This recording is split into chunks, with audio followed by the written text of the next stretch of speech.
ஒரு பொண்ணா நான் சொல்றேன், அழகுங்கிறது குணம். I don't want people to call me beautiful.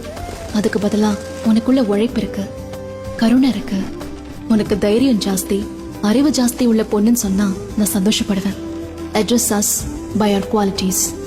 MS சுப்புலக்ஷ்மினா பக்தி, அழகில்ல. மதர் தெரசானா கருணை, அழகில்ல. ஐன் ராண்டனா தத்துவம், அழகில்ல. சரஸ்வதினா வித்யா, துர்கானா தைரியம், கௌரினா தபஸும், லக்ஷ்மினா சுபம். இப்படி தேவதைகளை அவங்க குவாலிட்டிஸ்க்காக தான் பூஜை பண்ணுவாங்க, அவங்க அழகுக்காக இல்ல. உங்க குணம் தான் உங்களோட கையெழுத்து, உங்களோட அழகு இல்ல. அதனால இந்த உலகமோ ஆம்பளைங்களோ இல்ல, ஒரு பெண் தான் இன்னொரு பெண்ணை அழக தாண்டி பார்க்க முடியும். அப்படி அழக தாண்டி பார்த்தா பொண்ணுங்கள்ல ஒரு கடலே நமக்கு தெரியும். குணத்துல உயர்ந்த தேவதைகளே நாம தான். So seek for the goddess in you, goddess in you.